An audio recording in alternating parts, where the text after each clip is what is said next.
I will mention real quick that we're taking a little bit of a shift, and some of the topics that we're going to cover over this week are going to be mostly controversial in terms of the product. So last time we took a look at marginalizing groups, as well as talking a little bit about uh, data and subliminal advertising. But today, as well as the rest of the week, we're going to be diving in a little bit something different in terms of the talks about some of the advertisements that are mentioned within your final project.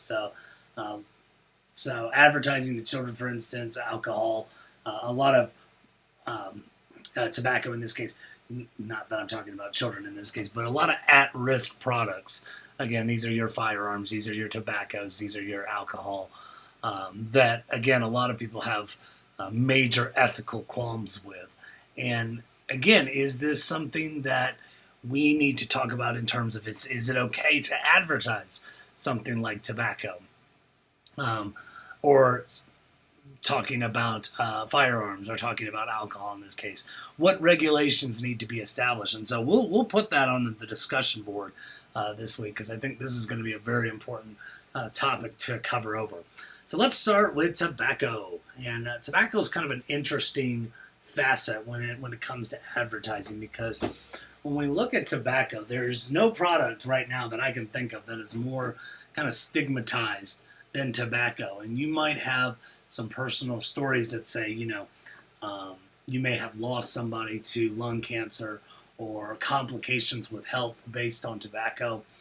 And the question becomes, in this case, what is the right or rights to anybody that sells tobacco? Especially living in North Carolina, for instance. I was born and raised in North Carolina. I went on field trips to tobacco farms and auctions. And I will say, I don't smoke at all, but I do like the smell of tobacco leaves in general. But the thing is, again, this is a cash crop that we've been growing for eons, really. I mean, and it is this notion of, is this ethical to advertise this? Is it ethical in the sense of how it's done? Is it ethical in terms of international advertising? There's so many things that come into play when it comes to the area of tobacco advertising. And what makes this interesting is, if you look at how many regulations that are based in tobacco, and I'll talk about some of those today, they really are, and again, I'm not advocating tobacco by itself.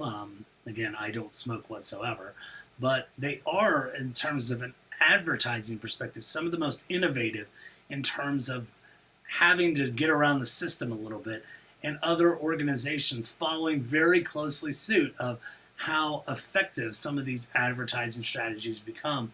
And again, who starts it and who's the first person to really get their hands on it is tobacco. So let's get into a little bit of start of it, and we'll get into a little bit of pros and cons here. So arguments against, we have talked. The U.S. Surgeon General has clearly stated that there are harmful health effects as it affects nearly every organ in the human body. It's something that we do not need, much like certain things with alcohol, much like sugary drinks and so forth. There are no health benefits, even those people would say, oh, well, it suppresses my appetite. Again, this is something that, the ends don't justify the means in this case. Secondhand smoke is often talked about, casually associated with increased risk of stroke, especially for those who are non-smokers. And again, growing up in Tobacco Road, I've certainly had my fair share of people who smoked around me at any given point in time. And that is an area where, again, this is a huge ethical qualm here. Smoking is bad in society, as tobacco has killed more than 20 million people prematurely since 1964. This is a major component to consider here in terms of the effects that can happen. Young people are vulnerable to tobacco advertising. This is nothing new. There are plenty of citations. These are just some listed. I've got quite a few more that talk about the instance of making cigarettes look cool in terms of, again, ritual of passage, rebellious, sexy, and so forth. Um, in terms of making people look really, really awesome in terms of wherever they are. And again, you can still see these in TV shows today, where cigarettes demonstrate the area of relaxation. They emphasize, this instance of looking very cool in this case. And so this is how they've been promoted, and largely, and again, there are records to suggest that there is evidence of tobacco organizations advertising to adolescents, which is something we need to cover here this week. And again, that's something that's a very susceptible population. I mean, this is where Joe Camel came into play. And while I don't think that was necessarily a ploy personally to advertise to children, it is something where cartoons can unintentionally, because I had students that would write target children, and I'm like, I don't know that they're targeting children per se. However, I don't think there's much doubt in this case that they certainly, a lot of tobacco organizations, they certainly unintentionally found their way into marketing to a younger demographic. So, what are some arguments for tobacco? And you probably don't really want to hear this, but first and foremost is a libertarian perspective, individual right and personal choice.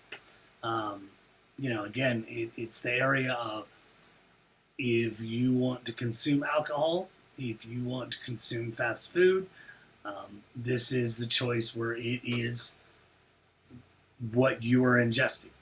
Now, granted, secondhand smoke is the big area past that, to where no, the nicotine addiction does not come into play when you're hurting other people. And I think that's one of the bigger arguments that would go against for tobacco advertising. But again, it is the area of, is it your choice? Is it your choice to do something like that? And again, you could argue, again, these aren't things that you have to agree with per se, ethically, but it is a huge business, providing jobs, generating big tax revenues. Again, North Carolina benefits from that quite a bit. So tobacco is a large portion of our culture. And I mean, this is something that my family and I talked about when we traveled to Europe, and that a lot of people were smoking in this particular case. And again, is that okay? Is that a dangerous product that you have very strong qualms about in this particular instance? So what else? Are there any positives in this case? And this will be something that I'll kind of address in terms of what your opinions are. Now, within law, per se, law has been very strong in terms of FTC and FDA regulations in terms of what can a tobacco organization advertise and where. So it used to be that they could promote things on TV. They cannot anymore. That's just one instance. They used to be able to talk about health effects for tobacco. They can't anymore. In a lot of ways, vaping, for instance, and we'll get into vaping here in a minute, was meant to look really cool and considered more healthy than cigarettes. And this was more of a UK law in my research, talking about this particular area within tobacco.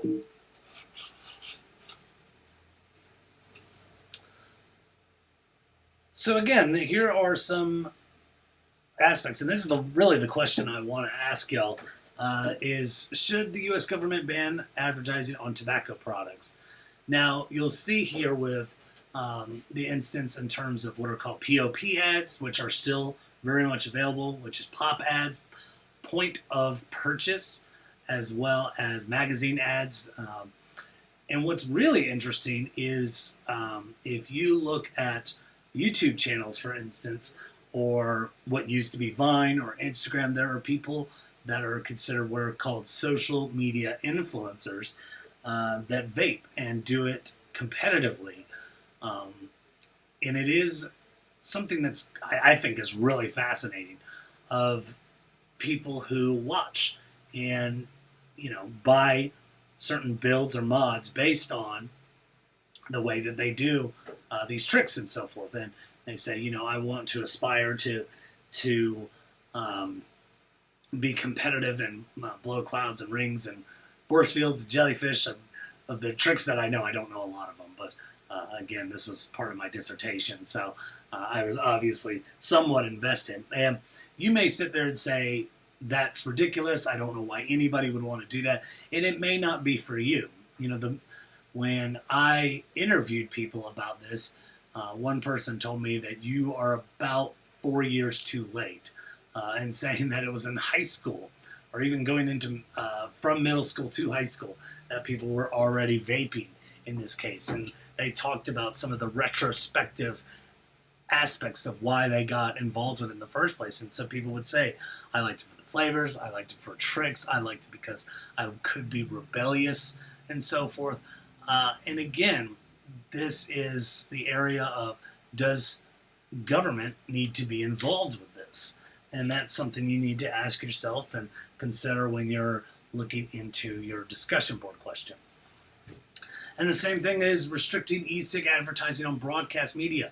This is considered where e-cigarettes are less harmful than regular cigarettes.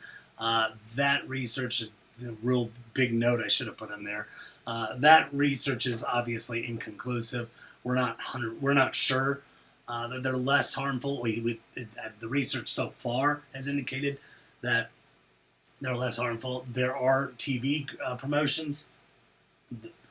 They've largely gone down.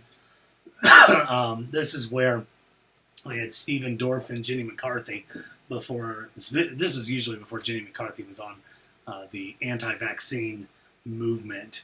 But at the same time, this was on television, which was regulated heavily and banned at the time.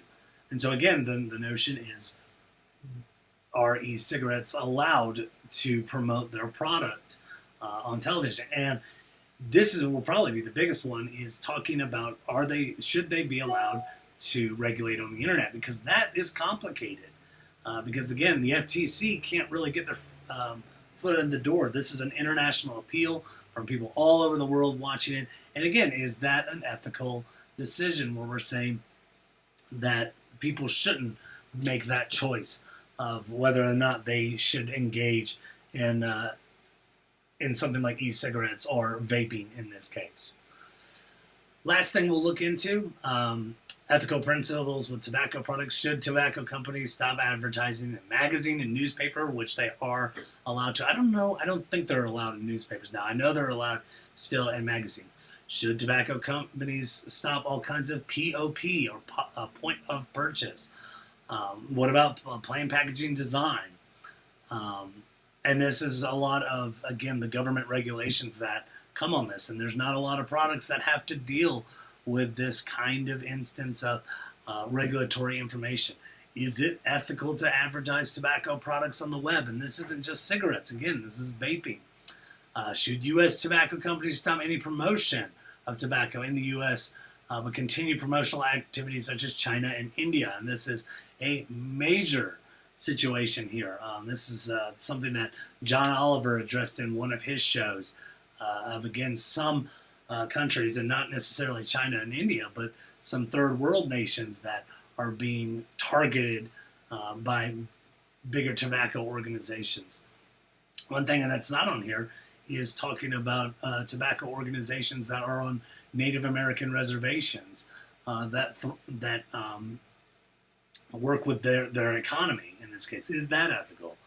And should tobacco advertisers position as weight loss products? I would probably say no, but again, the health effects in terms of suppression is the only thing I can say in terms of any remote positive for tobacco. And I don't really, again, I'm not trying to advocate this whatsoever, but it is something to consider in terms of where is our freedom of speech of advertising when it comes to tobacco. Is there freedom of speech? Should we draw that line? And that's one of the big ethical concerns here.